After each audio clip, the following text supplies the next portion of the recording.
جانتے ہیں کہ اقامت اور یہ جو اذان اور اقامت کے درمیان میں جو وقفہ ہوتا ہے اس میں دعا قبول ہوتی ہے. تو اس میں یہ آپ دعا قبول کیوں ہوتی ہے؟ اس لیے کیونکہ ان کی جو دعائیں ہیں یا وہ جو وقت ہے وہ بالکل ایک چھوٹا شارٹ وقت ہے. وہ وہی شخص اس کو پکڑے گا، اس موقع کو غنیمت وہی شخص جانے گا جس کے پاس اس بات کا علم ہوگا. تو وہ چھوٹی سی ٹائم پہ بھی فوراً سے وہ اپرچونٹی گریب کر کے اللہ تعالیٰ کی تعریف کرنا شروع کر دے گا. ٹھیک ہے، یہ بات ہے بیسکلی.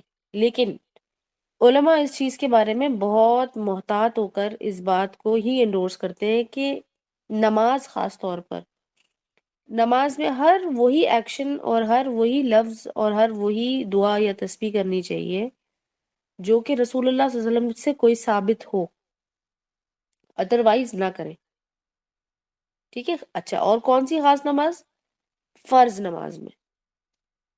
لہٰذا پھر جب دو ایکول آپ کو اوپینین مل جائیں گی سجدے میں یا رکوع کے اندر دعا مانگنے والی، جو اپنی دعا کرتے ہیں نا ہم، تو اس کے بارے میں علماء فرماتے ہیں کہ پھر آپ سجدے اور رکوع میں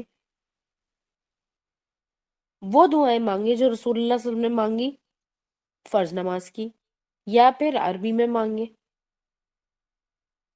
اور اگر آپ نے کیجول کوئی اور دعا بھی کرنی ہے تو پھر آپ وہ نوافل یعنی کہ سنتیں اور دوسری جو ایکسٹرا نوافل آپ پڑھتے ہیں اس کے سجدے اور رکوع میں پڑھیں.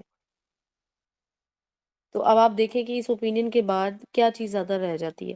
زیادہ بات یہی رہ جاتی ہے کہ ہمیں جو ہے رسول اللہ صلی اللہ علیہ وسلم کا جو طریقہ ہے نا وہ پورے کا پورا ویسے ہی کرنا چاہیے، بالکل ویسے ہی.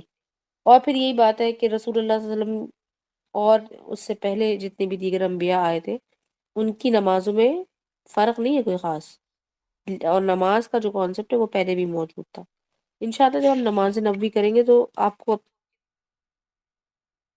کی دفعہ جب میں صلاح کا مطلب بتاؤں گی تو آپ لوگ کو بہت سارے کانسیپٹس آپ کے خود ہی ویسے ہی سیدھے ہو جائیں گے.